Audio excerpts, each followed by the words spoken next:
Hello दोस्तों, कैसे हो आप सभी। आशा करती हूँ आप सभी स्वस्थ होंगे। मैं आप सभी का अपने चैनल हिंदी क्लासेस में बहुत बहुत स्वागत करती हूँ। तो भाई, आज से हम स्टार्ट करते रहे हैं अपनी एनसीईआरटी की बुक। ठीक है, डिटेल में हम इसको पढ़ेंगे। जो जो हमारे पेपर में आता है वो हम सारा कवर करते चलेंगे, क्योंकि जो हमारा स्क्रीनिंग होगा स्टेट के बाद, ठीक है, उसमें बहुत ही डीपली एनसीईआरटी पूछी जाती है। चाहे शब्द अर्थ हो, ठीक है, चाहे इसकी विषय सूची हो, चाहे जो हमारा लेसन है उसके अंदर से क्वेश्चन हो, किसी भी प्रकार से क्वेश्चन आएंगे वो हम इस क्लास में करेंगे भाई। ठीक है, और जहां भी एनसीईआरटी पूछी जाती है तो उस सभी के लिए ये क्लास काफी महत्वपूर्ण रहेगी। तो अगर क्लास पसंद आए तो क्लास को ज्यादा से ज्यादा शेयर करना है, लाइक करना है, और कमेंट भी आपको जरूर से जरूर करना है भाई। और चैनल को भी सब्सक्राइब आप जरूर कर ले, क्योंकि भाई जब तक हमारा पेपर नहीं होता तब तक हम ये अपनी क्लासेस जारी रखेंगे भी। ठीक है, आपको वीक में 2 दिन ये क्लास मिलेगी। 2 दिन आपको मिलेगी भाई हमारी जो हिंदी साहित्य है उसके, और 2 दिन मिलेगी आपको हिंदी व्याकरण की क्लास। तो प्लीज आप चैनल से जरूर जुड़े। तो क्लास स्टार्ट करते हैं। हमारा जो क्लास 11 है, ठीक है, हिंदी एनसीईआरटी, वो आज हम करेंगे। तो सबसे पहले जो विषय सूची है वो देख लेते हैं हम। जो गद्य खंड है उसमें देख लेते हैं, ठीक है। और मैंने साथ के साथ जो हिंदी अनुवादक है, ठीक है, वो भी लिख रखे, क्योंकि पेपर में पूछे जाते हैं। जैसे जो है अप्पू के 2.5 साल, ठीक है, तो इसका हिंदी अनुवाद किसने किया था, तो बिलास गित्ते ने किया था। तो ऐसे ही आपको ध्यान रखना, पेपर में पूछा जाता है। तो देख लेते हैं, पहला लेसन रहेगा अपना नमक का दारोगा। ठीक है, इसके लेखक और रहेंगे प्रेमचंद्र जी रहेंगे भाई। फिर दूसरा है मियां नसरुद्दीन, इसके लेखक रहेंगे कृष्णा सोबती। फिर है अप्पू के साथ 2.5 साल, इसके लेखक रहेंगे सत्यजीत रॉय। लेकिन हिंदी अनुवाद किसने किया, विलास गित्ते ने किया है। फिर है विदाई संभाषण, बाल मुकुंद गुप्त, इसके लेखक रहेंगे। गलता लोहा, शेखर जोशी रहेंगे। सपीती में बारिश, कृष्णनाथ जी रहेंगे लेखक। रजनी, मनु भंडारी रहेंगे। जामुन का पेड़, कृष्ण चंद्र जी रहेंगे। भारत माता, जवाहरलाल नेहरू, इसके लेखक रहेंगे। लेकिन हिंदी में अनुवाद हरिभाऊ उपाध्याय ने किया है भारत माता का। आत्मा का ताप, सैयद हैदर रजा जो है इसके लेखक रहेंगे। और मधु बी जोशी ने इसका हिंदी अनुवाद किया है। ये भी आपको ध्यान रखना, क्योंकि पेपर में सीधे तौर से पूछे जाते हैं क्वेश्चन। आगे काव्य खंड, हम तो एक एक करी जाना, संतो देखत जग बुराना। तो ये कबीरदास जी का है भाई। ठीक है, इसका हिंदी अनुवाद जयदेव सिंह और वासुदेव सिंह ने किया है। मेरे तो गिरधर गोपाल दूसरों ने कोई, और पग घुंघरू बांधी मीरा नाची। मीरा जी की है ये पद। आगे है पथिक, रामनेश त्रिपाठी जी की रचना रहेगी। वे आंखें, सुमित्रा नंदन पंत जी रहेंगे इसके लेखक। घर की याद, भवानी प्रसाद मिश्र जी लेखक रहेंगे। चंपा काले काले अक्सर नहीं चिन्हती, त्रिलोचन जी लेखक रहेंगे। गजल, दुष्यंत कुमार लेखक रहेंगे। और हे भूख मत मचल, और हे मेरे जूही के फूल जैसे ईश्वर, अक महादेवी जिसकी लेखिका रहेगी। लेकिन हिंदी अनुवाद केदारनाथ अग्रवाल ने इन दोनों का किया है भी। आगे है सबसे खतरनाक, अवतार सिंह पास रहेंगे इसके लेखक। आओ मिलकर बचाए, निर्मला पुत्र रहेगी। और इसका हिंदी अनुवाद अशोक सिंह ने किया है। ठीक है, ये आपको ध्यान रखना है। इसके बाद भी एनसीईआरटी में ये दे रखा है, और ये पेपर में पूछा भी गया था। ध्यान रखना आपको। उचित प्रकार की शिक्षा का अर्थ है प्रज्ञा को जागृत करना तथा समन्वित जीवन का पोषण करना। और केवल ऐसे ही शिक्षा एक नवीन संस्कृति तथा शांतिमय विश्व की स्थापना कर सकेगी। किसने कहा है, जय कृष्ण मूर्ति ने कहा है। ठीक है, ऐसे ही कोटेशन दे के आपसे पूछ ली जाती है।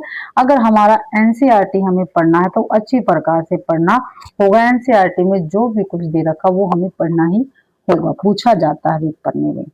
आगे देखते हैं, ये भी पूछा गया पहले। कोई भी पुस्तक कुछ शब्दों का संघात है, शब्दों के समूह ही तो पुस्तक कहलाते, परंतु वे शब्द सजाकर इस प्रकार रखे गए होते हैं कि उनसे हम एक अर्थ पाते रहते हैं। ये भी साहित्य का व्याकरण पुस्तक में से है, और हजारी प्रसाद द्विवेदी जी ने कहा है। आगे है, कलाकार होने के लिए जरूरी है कि वह चीजों को कस कर पकड़े, और अनुभव को स्मृति में, स्मृति को अभिव्यक्ति में, तत्व को रूप में ढाले। ये कला का प्रयोजन अंसर्ट फिशर ने कहा है। आगे है, कहानी शायद समय की कला है, समय के साथ कहानी अनेक प्रकार की कलाएं दिखाती है, काफी महत्वपूर्ण है। कभी वर्षों को समेटकर एक क्षण में बांध लेती है, कभी क्षण को खोलकर वर्षों में फैला देती है, कभी समय के दायरे को तोड़कर तो कभी टुकड़ों को जोड़कर एक दायरा बनाती है। ये कहानी और फैंटेसी से है, नामवर सिंह जी का कथन रहेगा। आगे है प्रेमचंद्र जी। हम पहला लेसन करेंगे नमक का दरोगा।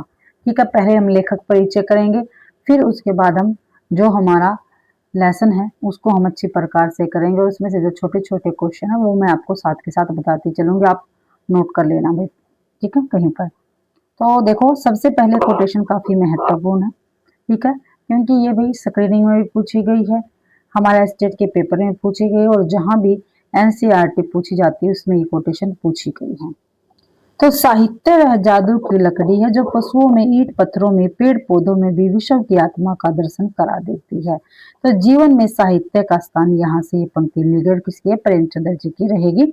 साहित्य वह जादू की लकड़ी है जो पशुओं में, ईंट पत्थरों में, पेड़ पौधों में भी विश्व की आत्मा का दर्शन करा देती है।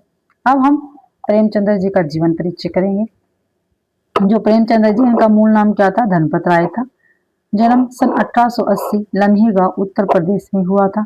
इनकी प्रमुख रचनाएं हैं सेवा सदन, प्रेमाश्रम, रणभूमि, निर्मला, कायाकल्प, गबन, कर्म भूमि, गोदान। ये क्या है? उपन्यास है भी ये सभी। सोजे वतन, मानसरोवर 8 खंड में, गुप्त धन, ये कहानी संग्रह है। कि कभी जितनी भी इनकी कहानियां थी 300 प्लस के आसपास कहानियां थी मुंशी प्रेमचंद्र जी की, वे सभी मानसरोवर 8 खंड में थी। करबला संग्राम, प्रेम की देवी, ये इनके नाटक है। कुछ विचार, विविध प्रसंग, ये इनके निबंध संग्रह रहेंगे। कुछ विचार और विविध प्रसंग। मृत्यु इनकी सन 1936 ईस्वी में हो गई थी भाई, ठीक है। अब इनके विषय में देखते हैं। प्रेमचंद्र हिंदी कथा के साहित्य के शिखर पुरुष माने जाते हैं। क्या माने जाते हैं भाई? शिखर पुरुष माने जाते हैं प्रेमचंद्र जी हिंदी कथा साहित्य की। ध्यान रखना, कथा साहित्य के शिखर पुरुष कौन है? तो प्रेमचंद्र जी हैं। कथा साहित्य के इस शिखर पुरुष का बचपन अभाव में बीता। स्कूली शिक्षा पूरी करने के बाद पारिवारिक समस्याओं के कारण जैसे तैसे बीए तक की पढ़ाई की। अंग्रेजी में एमए करना चाहते थे, लेकिन जीवन यापन के लिए नौकरी करनी पड़ी। सरकारी नौकरी मिली भी, लेकिन महात्मा गांधी के असहयोग आंदोलन में सक्रिय होने के कारण त्याग पत्र देना पड़ा। राष्ट्रीय आंदोलन से जुड़ने के बावजूद लेखन कार्य सुचारू रूप से चलता रहा। पत्नी शिवरानी देवी, क्या नाम बताया इनकी पत्नी का? शिवरानी देवी बताया भाई, ठीक है, ध्यान रखना आपको। 7 अंग्रेजों के खिलाफ आंदोलन में हिस्सा लेते रहे। उनके जीवन का राजनीतिक संघर्ष उनकी रचनाओं में सामाजिक संघर्ष बनकर सामने आया। इसमें जीवन का यथार्थ और आदर्श दोनों था, ठीक है। जो प्रेमचंद्र जी थे, जो उनकी रचनाएं थी, उनमें क्या कुछ हमें देखने को मिला? तो जीवन का यथार्थ और आदर्श दोनों ही हमें देखने को मिला है। आगे है, हिंदी के इतिहास में कहानी और उपन्यास की विधा के विकास का काल विभाजन प्रेमचंद्र को ही केंद्र में रखकर किया जाता है, ठीक है। जो कहानी है और उपन्यास है, ठीक है, इन दोनों का जो विकास काल था, इसका विभाजन भाई प्रेमचंद्र को केंद्र में रखकर ही किया जाता है। ये आपको ध्यान में रखना है, काफी बार पेपर में पूछा भी गया है। प्रेमचंद्र पूर्व युग, प्रेमचंद्र युग और प्रेमचंद्र उत्तर युग के नाम से ये किया गया है भाई। यह प्रेमचंद्र के निर्विवाद महत्व का एक स्पष्ट प्रमाण है। वस्तुतः प्रेमचंद्र ही पहले रचनाकार है जिन्होंने कहानी और उपन्यास की विधा को कल्पना और रोमानियत के धुंधलक्की से निकाल के यथार्थ की ठोस जमीन पर प्रतिष्ठित किया है। यथार्थ की जमीन से जुड़कर कहानी की सागोई तक सीमित नहीं रहकर पढ़ने पढ़ाने की परंपरा से भी जुड़ी है। इसमें उनकी हिंदुस्तानी, हिंदी उर्दू मिश्रित भाषा का विशेष योगदान रहा है। हिंदुस्तानी भाषा किसको कहा जाती थी? हिंदी और उर्दू जो मिश्रित भाषा थी उसको हिंदुस्तानी भाषा कही जाती है। भाषा का विशेष योगदान रहा है। उनके यहाँ हिंदुस्तानी भाषा अपने पूरे ठाट बाट और जातीय स्वरूप के साथ आई थी। तो किसके वहां पे आई थी? तो प्रेमचंद्र जी के वहां पे, जो प्रेमचंद्र जी हैं उनकी रचनाओं में, ठीक है, जो हिंदुस्तानी भाषा थी वो अपने पूरे ठाट बाट और जातीय स्वरूप में हमें देखने को मिली है। उनका आरंभिक यानी प्रेमचंद्र जी का आरंभिक कथा साहित्य कल्पना, संयोग और रोमानियत के ताने बाने से बुना गया है, लेकिन एक कथाकार के रूप में उन्होंने लगातार विकास किया है। और पंच परमेश्वर जैसी कहानी, ठीक है, पंच परमेश्वर क्या है? कहानी है, ठीक है, प्रेमचंद्र जी की। सेवा सदन, सेवा सदन जैसे उपन्यास, जो सेवा सदन है ये क्या है, प्रेमचंद्र जी का उपन्यास है, के साथ सामाजिक जीवन को कहानी का आधार बनाने वाली यथार्थवादी कला के अग्रदूत के रूप में हमारे सामने आए थे। कौन भाई? प्रेमचंद्र जी। यथार्थवाद के भीतर भी आदर्शोन्मुख यथार्थवाद से आलोचनात्मक यथार्थवाद तक की विकास यात्रा प्रेमचंद्र ने की है। आदर्शोन्मुख यथार्थवाद स्वयं उन्हीं की गढ़ी हुई संज्ञा है।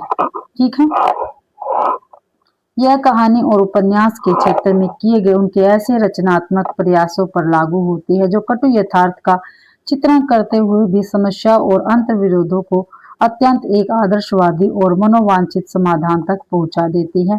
सेवा सदन, प्रेमाश्रम आदि उपन्यास और पंच परमेश्वर, बड़े घर की बेटी, नमक का दरोगा आदि कहानियां ऐसी ही है। बाद की उनकी रचनाओं में यह आदर्शवादी प्रवृत्ति कम होती गई और धीरे धीरे वे ऐसी स्थिति तक पहुंचते हैं जहां कठोर वास्तविकता को प्रस्तुत करने में वे किसी तरह का समझौता नहीं करते। गोदान इनका महत्वपूर्ण उपन्यास है और पूस की रात और कफन आदि कहानियां इनके सुंदर उदाहरण हैं। आगे देखते हैं, यहाँ दी गई कहानी नमक का दरोगा। तो नमक का दरोगा किस विधा की है भाई रचना? तो क्या है, ये कहानी है। यहीं से स्टार्ट कहानी है भाई। नमक का दरोगा क्या है? कहानी है। प्रथम प्रकाशन इसका कब हुआ? 1914 में। ठीक है, ध्यान रखना 1914 दे रखा है एनसीईआरटी में। प्रेमचंद्र की बहुचर्चित कहानी है जो नमक का दरोगा है, प्रेमचंद्र जी की बहुचर्चित कहानी है भाई, जिसे आदर्शोन्मुख यथार्थवाद के एक मुकम्मल उदाहरण के रूप में देखा जा सकता है। कहानी में ही आए हुए एक मुहावरे को ले तो यह धन के ऊपर धर्म की जीत है। क्या है भाई? ये धन के ऊपर धर्म की जीत की कहानी है। कौन सी? नमक का दरोगा। धन और धर्म को हम क्रमशः सद्वृत्ति और असद्वृत्ति, बुराई और अच्छाई, असत्य और सत्य इत्यादि भी कह सकते हैं। कहानी में इनका प्रतिनिधित्व क्रमशः पंडित आलोपीदीन और मुंशी वंशीधर नामक दो पात्रों ने किया है। ईमानदार कर्मयोगी मुंशी वंशीधर को खरीदने में असफल रहने के बाद पंडित आलोपीदीन अपने धन की महिमा का उपयोग कर उन्हें नौकरी से मुअत्तल करा देता है, लेकिन अंत सत्य के आगे उनका सिर झुक ही जाता है। वे सरकारी महकमे से बर्खास्त वंशीधर को बहुत ऊंचे वेतन और भत्ते के साथ अपनी सारी जायदाद का स्थायी मैनेजर नियुक्त करते हैं और गहरे अपराध बोध से भरी हुई वाणी में निवेदन करते हैं। ठीक है, परमात्मा से यही प्रार्थना है कि वह आपको सदैव वही नदी के किनारे वाला बेमुरव्वत और दंड किंतु धर्मनिष्ठ दरोगा बनाए रखे। तो यही कथन किसका था? तो आलोपी दीन का था। पंडित आलोपी दीन ने कहा था मुंशी वंशीधर को। कहानी के इस अंतिम प्रसंग से पहले तक की समस्या, घटनाएं, प्रशासनिक और अन्य व्यवस्था में व्याप्त भ्रष्टाचार तथा उस भ्रष्टाचार की व्यापक सामाजिक स्वीकार्यता को अत्यंत साहसिक तरीके से हमारे सामने उजागर करती है। ईमानदार व्यक्ति के अभिमन्यु के सामने निहत्थे और अकेले पड़ते जाने की यथार्थ तस्वीर इस कहानी की बहुत बड़ी खूबी है। किंतु प्रेमचंद्र इस संदेश पर कहानी को खत्म नहीं करना चाहते, क्योंकि उस दौर में भी वे मानते थे कि ऐसा यथार्थवाद हमको निराशावादी बना देता है। मानव चरित्र पर से हमारा विश्वास उठ जाता है। हमको चारों तरफ बुराई ही बुराई नजर आने लगती है। ये उपन्यास शीर्षक निबंध से है भी। ठीक है, ध्यान रखना है। इसलिए कहानी का अंत सत्य की जीत के साथ होता है। अब हम करेंगे जो कहानी है अपनी, इसको अच्छी प्रकार से पढ़ेंगे। ठीक है, नमक का दरोगा, और इसे काफी महत्वपूर्ण कहानी है भाई। इसके साथ साथ आपको क्वेश्चन में बताती चलूंगी, आप इसको नोट करते चलना क्वेश्चनों को। शुरुआत करते हैं। नमक का नया विभाग बना और ईश्वर प्रदत्त वस्तु के व्यवहार करने का निषेध हो गया, तो लोग चोरी छिपे इसका व्यापार करने लगे। किसका भी? नमक का। ठीक है, नमक का व्यापार कैसे करते थे लोग? चोरी छिपे करते थे। अनेक प्रकार के, और इसे नमक को क्या कहा गया है हमारी कहानी में? ईश्वर प्रदत्त वस्तु कहा है भाई। ईश्वर की दी हुई वस्तु क्या है? नमक है। अनेक प्रकार के छल प्रपंचों तथा सूत्रपात हुआ। कोई घूस से काम निकालता, कोई चालाकी से अधिकारियों के पोबारा थे। क्या थे भी? अधिकारियों के पोबारा थे। पटवारी गिरी तक का ससम्मानित पद छोड़कर लोग इस विभाग की परकंताजी करते थे। इसके दारोगा पद के लिए तो वकीलों का भी ललचाता था। भी क्या ललचाता था? वकीलों का जी ललचाता था। यह वह समय था जब अंग्रेजी शिक्षा और ईसाई मत को लोग एक ही वस्तु समझते थे। फारसी का प्रारब्ध था। प्रेम की कथाएं और श्रृंगार रस के काव्य पढ़कर फारसीदा लोग सर्वोच्च पद पर नियुक्त हो जाया करते थे। मुंशी वंशीधर भी जुलेखा की वीरा कथा समाप्त करके मजनू और फरहाद के प्रेम वृत्तांत को, नल और नील की लड़ाई और अमेरिका के आविष्कार से अधिक महत्व की बातें समझते हुए रोजगार की खोज में निकले। तो उन्होंने क्या कुछ सीखा था? ठीक है, मैंने अंडरलाइन कर रखा, आप देख सकते हैं। जो मुंशी वंशीधर थे, इन्होंने क्या किया? जो जुलेखा की वीरा कथा इसको समाप्त किया। ठीक है, मजनू और फराद के प्रेम वृत्तांत को इन्होंने पढ़ा। नल और नील की लड़ाई इन्होंने पूरी की और अमेरिका के आविष्कार से अधिक महत्व की बातें इन्होंने सीखी और समझते हुए क्या है, जो रोजगार यानी नौकरी की खोज में ये निकल गए। कौन? मुंशी वंशीधर। मुंशीधर के पिता जो थे, उनके पिता एक अनुभवी पुरुष थे। समझाने लगे, बेटा घर की दुर्दशा देख रहे हो, ऋण के बोझ से दबे हुए हैं। लड़कियां हैं वह घास फूस की तरह बढ़ती चली जाती है। ठीक है, मैं कगारे पर का वृक्ष हो रहा हूँ। देखो यहां से भी पेपर में आ चुका है क्वेश्चन। ठीक है, नहीं पंक्ति आ चुकी है, पूछा जा चुका है। और यहाँ पे मैं कगारे पर का वृक्ष हो रहा हूँ। ठीक है, न मालूम कब गिर पड़ूं, यहाँ तक पूछा गया है पेपर में। तो प्लीज आप इसको अच्छी प्रकार से या ध्यान से पढ़ना। ये किसने कहा है? जो मुंशीधर जी थे, मुंशी वंशीधर, उनके पिता ने।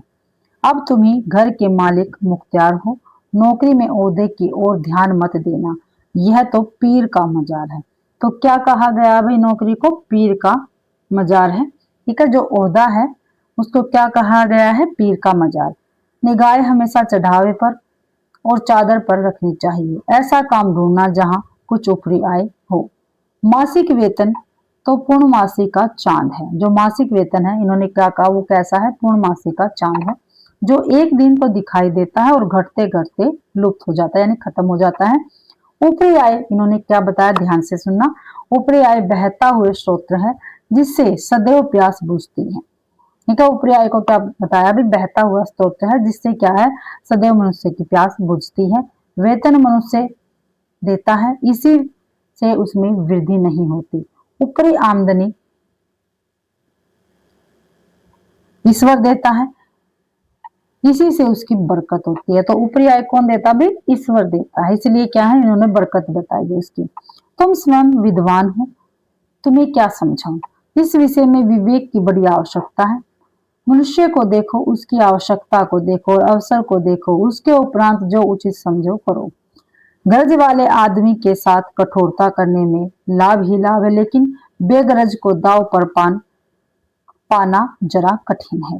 इन बातों को निगाह में बांध लो, यह मेरी जन्म भर की कमाई है। ठीक है, जो सारी बातें बताई है, ये मुंशी वंशीधर जो है, इनके जो पिता है, उनकी क्या है? जन्म की कमाई बताई गई है यहाँ पे। आगे है, इस उपदेश के बाद पिताजी ने आशीर्वाद दिया। वंशीधर आज्ञाकारी पुत्र थे। ये बातें ध्यान से सुने और तब घर से चल खड़े हुए। इस विस्तृत संसार में उनके लिए धैर्य अपना मित्र, बुद्धि अपनी पथ प्रदर्शक और आत्मावलंबन ही अपना सहायक है। ठीक है, तो धैर्य क्या बताया है? मित्र बताया है। पूछा गया भी, मिलान में आया हुआ था ये। बुद्धि क्या है? पथ प्रदर्शक। आत्मावलंबन क्या बताया गया है? सहायक बताया गया, ध्यान रखना है। लेकिन अच्छे सुकून से चले थे, जाते ही जाते नमक विभाग के दरोगा पद पर प्रतिष्ठित हो गए। वेतन अच्छा और ऊपरी आय का तो ठिकाना ही नहीं था। वृद्ध मुंशी जी, क्या बताया गया? इनके पिता का नाम मुंशी जी। वृद्ध मुंशी जी को सुख संवाद मिला तो फूले न समाये। महाजन कुछ नरम पड़े, कलवार की आशा लता लहराई, पड़ोसियों के हृदय में सूल उठने लगे। तो आगे हमें देखते हैं दिन थे भाई, क्या थे, जाड़े के दिन थे, यानी जो ठंड का समय था वो था भाई, और रात का समय था। जाड़े के दिन थे और क्या था, रात का समय था। नमक के सिपाही चौकीदार नशे में मस्त थे। मुंशी बंशीधर को यहाँ आए अभी 6 महीनों से अधिक न हुए थे, लेकिन इस थोड़े से समय में ही उन्होंने अपनी कार्य कुशलता और उत्तम आचार से अफसरों को मोहित कर लिया था। अफसर लोग उन पर बहुत विश्वास करने लगे। नमक के दफ्तर से 1 मील दूर पूर्व की ओर जमुना बहती थी। तो ये क्वेश्चन पेपर में पूछा गया था। ठीक है, ध्यान रखना है, नमक के दफ्तर से कितनी मील, ठीक है, कौन सी नदी बहती थी? तो भाई नमक के दफ्तर से 1 मील दूर, ठीक है, जमुना नदी बहती थी, और किस तरफ बहती थी?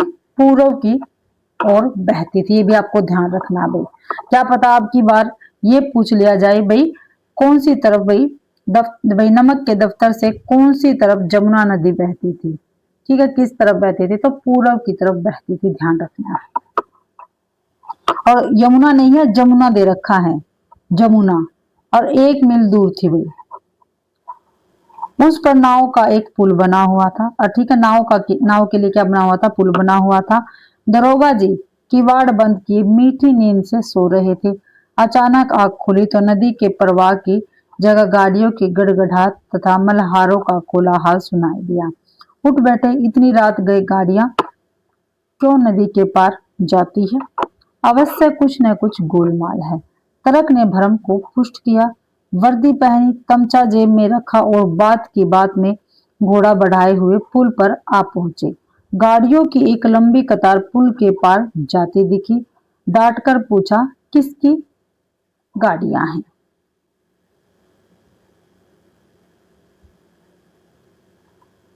थोड़ी देर तक सन्नाटा रहा। आदमियों में कुछ कानाफूसी हुई। तब आगे वाले ने कहा, पंडित आलोपी दीन की। तो गाड़ियां किसकी थी? पंडित आलोपी दीन की थी भाई। ठीक है, कौन पंडित आलोपी दीन? तो दातागंज के थे भाई। जो पंडित आलोपी दीन थे वो कहाँ के थे? दातागंज के थे, ध्यान रखना है। मुंशी बंशीधर चौके। पंडित आलोपी दीन इस इलाके के सबसे प्रतिष्ठित जमींदार थे।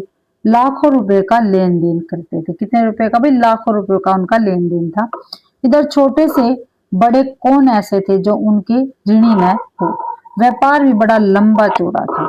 बड़े चलते पुर्जे आदमी थे। अंग्रेज अफसर उनके इलाके में शिकार खेलने आते और उनके मेहमान होते। 12 मास सदावर्त चलता था, यानी 12 मास क्या था? सदावर्त चलता था। वो धर्म वगैरह करते रहते थे 12 के 12 महीने। मुंशी जी ने पूछा, गाड़ियां कहाँ जाती हैं?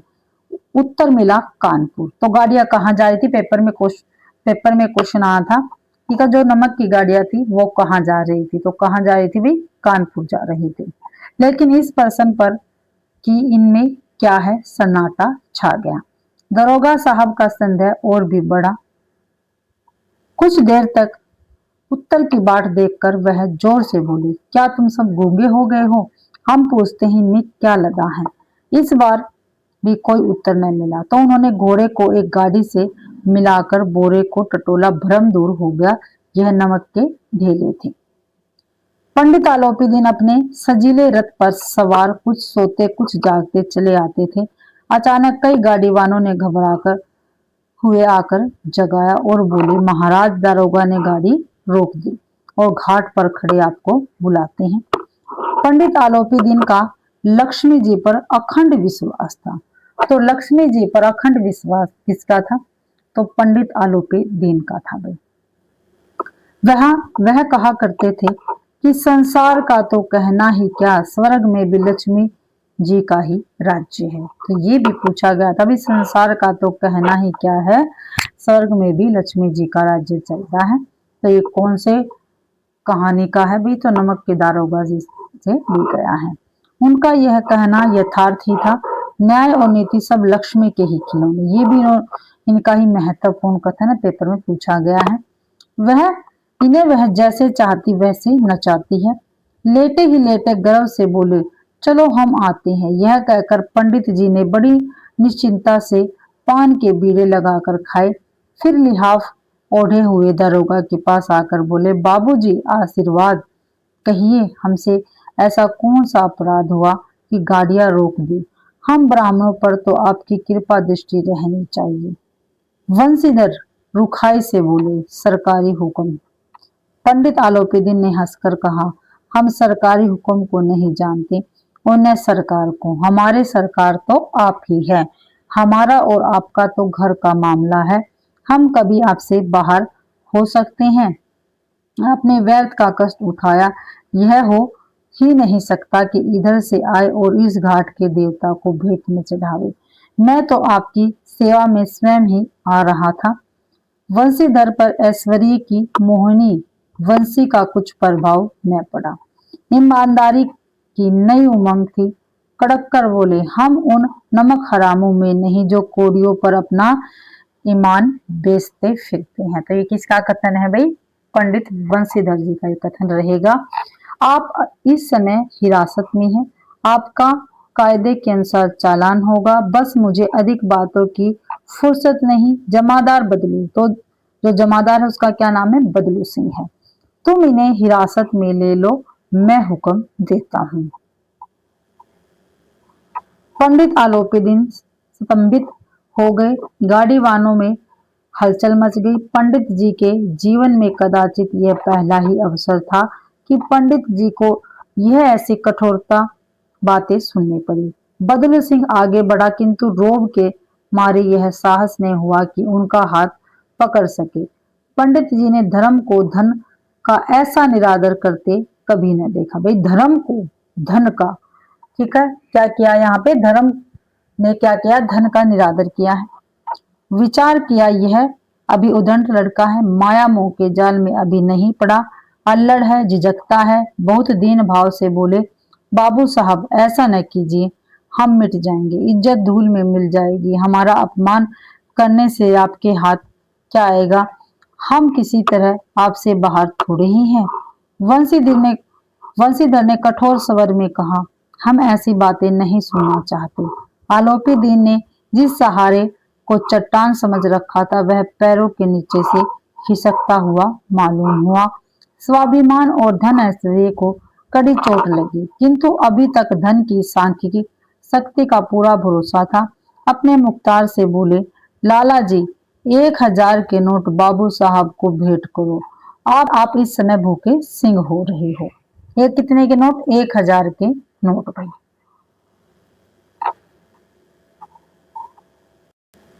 वंशीधर ने गर्म होकर कहा, 1000 नहीं, 1,00,000 भी मुझे सच्चे मार्ग से हटा नहीं सकता। तो किसने कहा भाई? 1000 नहीं, 1,00,000 मुझे सच्चे मार्ग से हटा नहीं सकता। तो किसने? वंशीधर ने।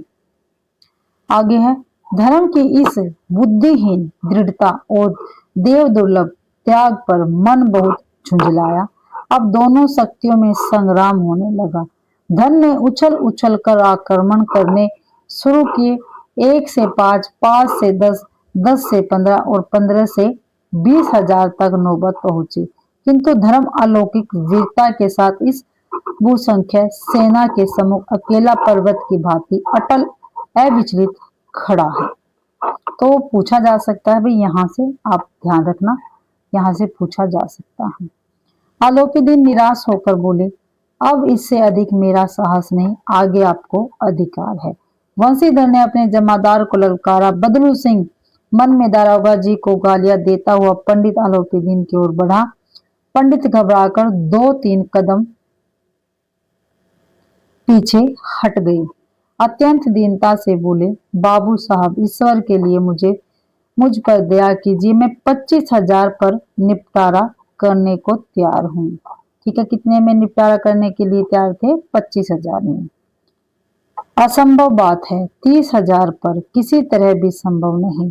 क्या 40,000 पर भी नहीं?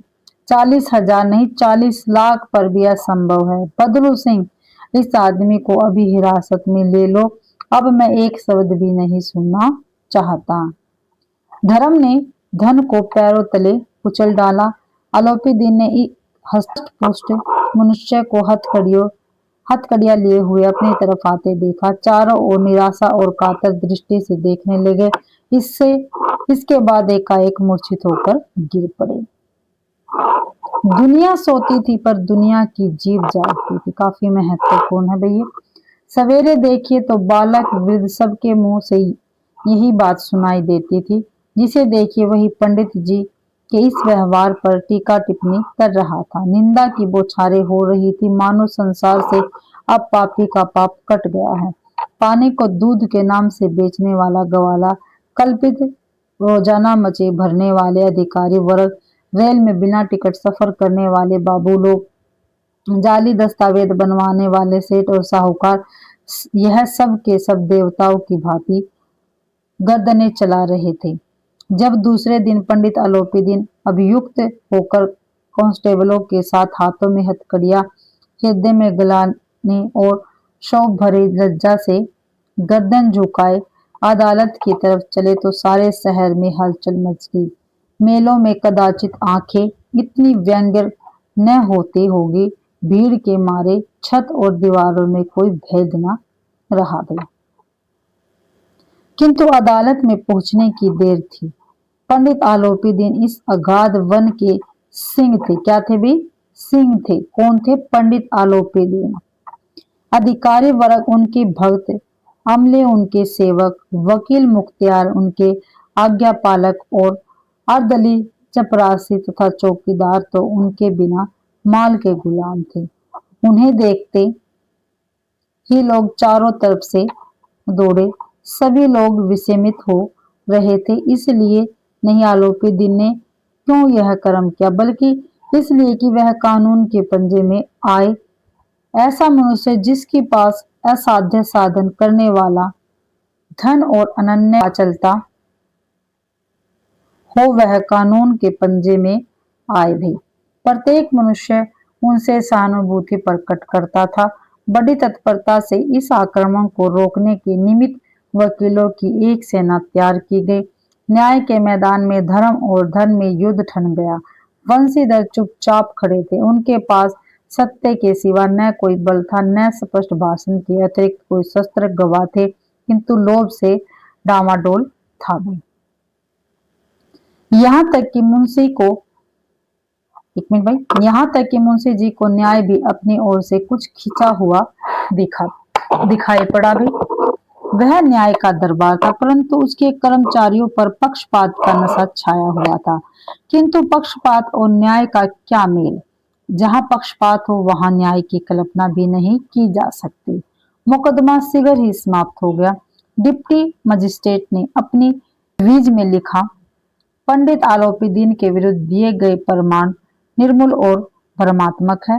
वह एक बड़े भारी आदमी है। यह बात कल्पना के बाहर है कि उन्होंने थोड़े लाभ के लिए ऐसा दुस्साहस किया हो। यद्यपि नमक के दारोगा मुंशी वंशीधर का अधिक दोष नहीं है, लेकिन यह बड़े खेद की बात है कि उसकी उद्दंडता और विचारहीनता के कारण एक भले मानुष को कष्ट झेलना पड़ा। हम प्रसन्न हैं कि वह अपने काम से सजग और सचेत रहता है, किंतु नमक से मुकदमे की बढ़ी हुई नमक हलाली ने उसके विवेक और बुद्धि को भ्रष्ट कर दिया है। भविष्य में उसे होशियार रहना चाहिए।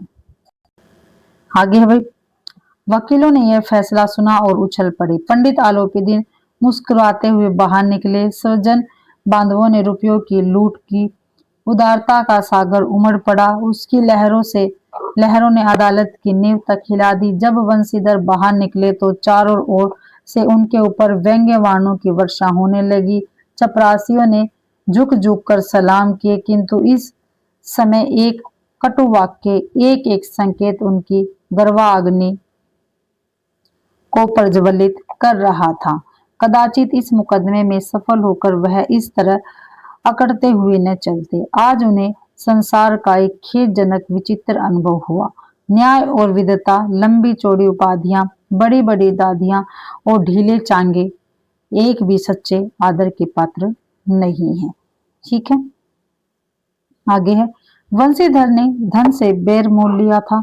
उसका मूल्य तो उनको चुकाना अनिवार्य ही था। कठिनता से एक सप्ताह बीता होगा कि मुअत्तिल का परवाना आ पहुंचा। कार्यपरायणता का दंड मिला। बेचारे भगन हृदय शोक और खेद से व्यथित घर को चले। बूढ़े मुंशी जी तो पहले से ही कुड़कुड़ा रहे थे। चलते चलते इस लड़के को समझा था, लेकिन इसने एक न सुनी। सब मनमानी करता है। हम तो कलवार और कसाई के तगाड़े सहे बुढ़ापे में भगत बनकर बैठे, और वहां बस वही सूखी तनख्वाह। हमने भी तो नौकरी की है और कोई ओहदेदार नहीं थे, लेकिन काम किया, दिल खोलकर किया, और आप ईमानदार बनने चले हैं। घर में चाहे अंधेरा हो, मस्जिद में अवश्य दिया जलाएंगे। काफी महत्वपूर्ण है ये पंक्ति। ठीक है, किसने कही है? तो वंशीधर के पिता, जो वंशीधर जी है, मुंशी वंशीधर जी हैं, उनके पिता जी ने ये पंक्ति कही है। ठीक है, ध्यान रखना है। खेद ऐसी समझ पर पढ़ना लिखना सब अकार्थ गया। इसके थोड़े ही दिनों बाद जब मुंशीधर इस दुर्वस्था में घर पहुंचे और बूढ़े पिताजी ने समाचार सुना तो सिर पीट लिया।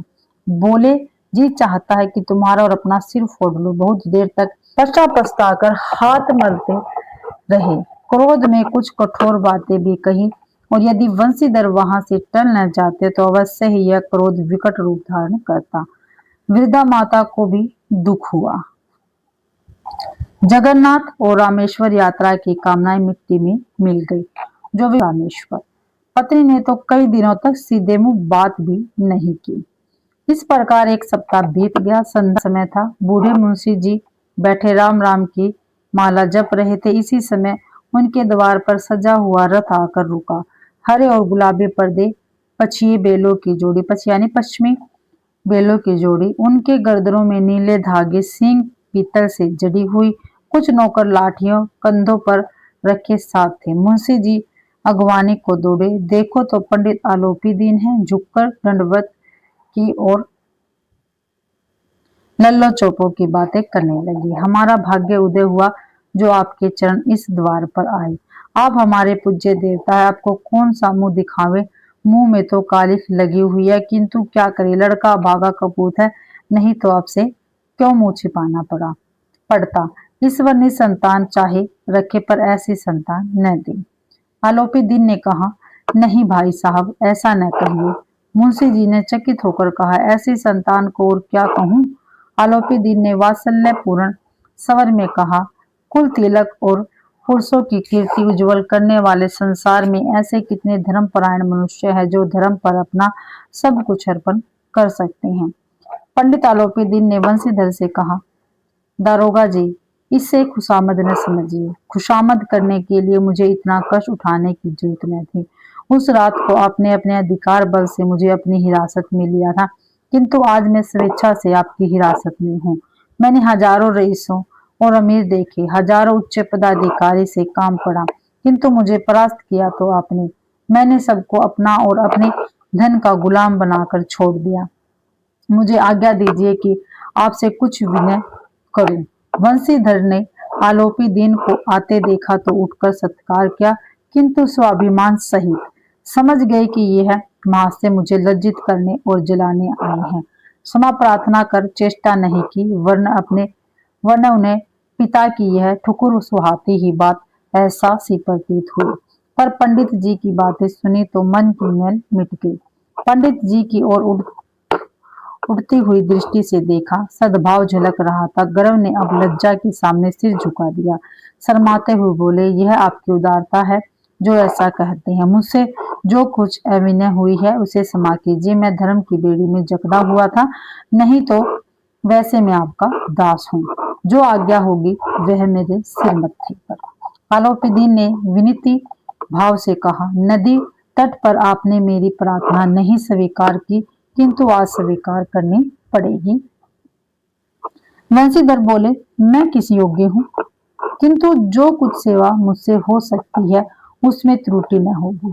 आलोपी दीन ने एक स्टाम्प लगा हुआ पत्र निकाला और उसे वंशीधर के सामने रखकर बोले, इस पद को स्वीकार कीजिए और अपने हस्ताक्षर कर दीजिए। मैं ब्राह्मण हूँ, जब तक ये सवाल पूरा न कीजिएगा द्वार से न हटूंगा। मुंशी वंशीधर ने उस कागज को पढ़ा तो कृतज्ञता से आंखों में आंसू भर आए। पंडित आलोपी दीन ने उनको अपनी सारी जायदाद का स्थायी मैनेजर नियत किया था। 6000 वार्षिक वेतन के अतिरिक्त रोजाना खर्च, अलग सवारी के लिए घोड़े, रहने को बंगला, नौकर चाकर मुफ्त। कंपित स्वर में बोले, पंडित जी, मुझ में इतनी सामर्थ्य नहीं। कि आपकी उदारता की प्रशंसा कर सकूं, किंतु मैं ऐसे उच्च पद के योग्य नहीं हूँ। आलोपीदीन हंसकर बोले, मुझे इस समय एक अयोग्य मनुष्य की ही जरूरत है। वंशीधर ने गंभीर भाव से कहा, यो मैं आपका दास हूँ। आप जैसे कीर्तिवान सज्जन पुरुष की सेवा करना मेरे लिए सौभाग्य की बात है, किंतु मुझ में न विद्या और न बुद्धि, न वैसा भाव जो इन त्रुटियों की पूर्ति कर देता है। ऐसे महान कार्य के लिए एक बड़े मर्मज्ञ अनुभवी मनुष्य की जरूरत है। आलोपीदीन ने कलमदान से कलम निकाली और उसे वंशीधर के हाथ में देकर बोले, न मुझे विद्वान की चाह है और न अनुभव की, न मर्मज्ञता की, न कार्य कुशलता की। इन गुणों के महत्व का परिचय खूब पा चुका हूँ। अब सौभाग्य और सुअवसर ने मुझे वह मोती दे दिया है जिसके सामने योग्यता और विद्वता की चमक फीकी पड़ जाती है। यह कलम लीजिए, अधिक सोच विचार न कीजिए, दस्तक कर दीजिए। परमात्मा से यही प्रार्थना है कि वह आपको सदैव वही नदी के किनारे वाला बेमुरव्वत, उदंड, कठोर परंतु धर्मनिष्ठ दरोगा बनाए रखे। वंशीधर की आंखें डबडबाई। हृदय के संकुच पात्र में इतना साहस न समा सका। एक बार फिर पंडित जी की ओर भक्ति और श्रद्धा की दृष्टि से देखा और कांपते हुए हाथ से मैनेजरी के कागज पर हस्ताक्षर कर दिए। आलोपीदीन ने प्रफुल्लित होकर उन्हें गले लगा लिया। तो यहीं पर अपनी कहानी समाप्त होती है। इसके शब्द अर्थ है वो और देख लेते हैं, क्योंकि पेपर में ये पूछे जाते हैं। थोड़ा सा ब्लर है, आप इसको एडजस्ट कर लेना। बरकंदाजी, बंदूक लेकर चलने वाला सिपाही यानी चौकीदार। सदावर्त, हमेशा अन्न बांटने का वर्त। मुख्तार, कलेक्टर में वकील से कम दर्जे का वकील। अलौकिक, दिखाई न देने वाला। कातर, परेशान और दुखी। अमले, कर्मचारी मंडल, नौकर चाकर। अर्दली यानी ऑर्डरली, किसी बड़े अफसर के साथ रहने वाला खास चपरासी। तजवीज, राय निर्णय। अकारत, व्यर्थ, पक्षी, पश्चिमी। तो भाई इसी के साथ आपकी अपनी क्लास कंप्लीट होती है। आशा करती हूँ भाई आप सभी को क्लास पसंद आई होगी। अगर आप सभी को क्लास पसंद आती है तो प्लीज क्लास को ज्यादा से ज्यादा शेयर करना है, लाइक करना है और कमेंट भी आपको जरूर से जरूर करना है भी, और चैनल को भी सब्सक्राइब जरूर से जरूर करें। और पीडीएफ टेलीग्राम चैनल पर मिल जाता तो उसको आप ज्वाइन कर सकते हैं। अगर आप चाहते हो मैं इसके क्वेश्चन आंसर भी करवाऊं तो आप मुझे कमेंट बॉक्स में जरूर से जरूर लिखे कि मैडम क्वेश्चन आंसर भी करवाएं। ठीक है, नहीं तो मैं आपको ये बुक ही करवाती रहूंगी और साथ के साथ आपको बताती रहूंगी इसमें से क्या कुछ महत्वपूर्ण है। जैसे आप चाहते हैं प्लीज आप कमेंट बॉक्स में जरूर से जरूर अपनी राय दे दें। आप सभी का क्लास देखने के लिए बहुत बहुत धन्यवाद।